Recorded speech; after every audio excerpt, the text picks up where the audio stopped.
আমরা যে কুরবানি দিচ্ছি বা দেই, এই কুরবানির নিয়ম হলো আমার আপনার জাতির পিতা হযরত ইব্রাহিম আলাইহিস সালাতু ওয়াস সালামের রেখে যাওয়া সুন্নত। বলি সুবহানাল্লাহ। তাহলে জাতির পিতাকে বলেন তো,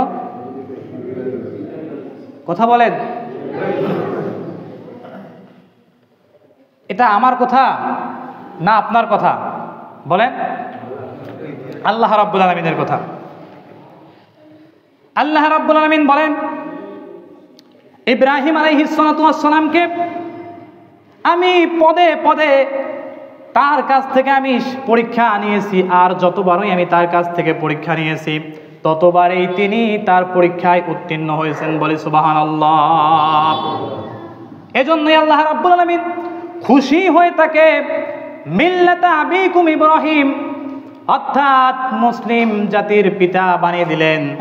এই আয়াত আল্লাহ রাব্বুল আলামিন সূরা হাজের ৭৮ নম্বর আয়াতে ইরশাদ করেন, মিল্লাতা আবিকুম ইব্রাহিমা হুয়া সাম্মাকুমুল মুসলিমিন।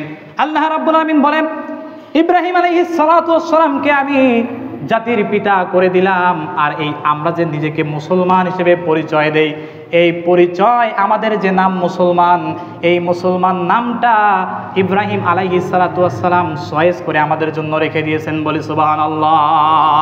অতএব এখান থেকে শিক্ষা নিতে হবে যে জাতির পিতা যদি কেউ হতে চায় অবশ্যই আল্লাহর কাছে পরীক্ষা দিয়ে উত্তীর্ণ হয়ে আল্লাহর কাছ থেকে স্বীকৃতি নিতে হবে জাতির পিতা। হযরত ইব্রাহিম আলাইহিস সালাতু ওয়াস সালামকে বাদ দিয়ে অন্য কোনো মানুষকে, অন্য কোনো নেতাকে যদি আপনি জাতির পিতা মেনে নেন তাহলে আপনি প্রকৃত ইমানদার, প্রকৃত মুসলমান এখনো পর্যন্ত হতে পারেন না। এই কথা বলেন ঠিক কিনা? ঠিক না ঠিক? জাতির পিতা হতে গেলে আল্লাহর কাছে পরীক্ষা নিরীক্ষার মাধ্যমে জাতির পিতা হতে হবে।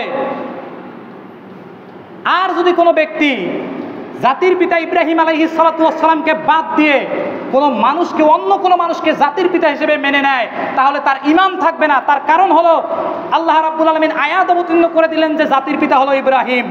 তাহলে আপনি যদি ইব্রাহিম আলাইহিস সালাতু ওয়াস সালামকে বাদ দিয়ে অন্য কাউকে জাতির পিতা হিসেবে মেনে নেন তাহলে বোঝা গেল আপনি এই আয়াতের বিপরীতে কাজ করতেছেন। আর কোরআনের একটা আয়াতের বিপরীতে কাজ করা তো দূরের কথা, একটা নোক্তা কিংবা একটা হরফের বিরোধিতা যদি আপনি করেন, আপনি যদি মেনে না নেন আপনার ঈমান থাকবে না। কথা বলেন ঠিক কিনা?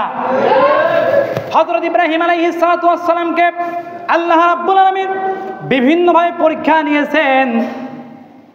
হযরত ইব্রাহিম আলাইহিস সালাতু ওয়াস সালাম আল্লাহর কাছে পরীক্ষা দেওয়ার কারণে, আল্লাহর রাস্তায় থাকার কারণে, দ্বীনের দাওয়াত দেওয়ার কারণে তার নিজের জন্মদাতা পিতা তাকে আগুনের কুণ্ডলীর মধ্যে নিক্ষিপ্ত করেছে।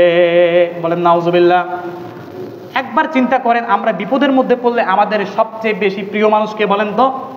একটু কথা বলেন না কেন? বাবা। বুঝেন না কেন?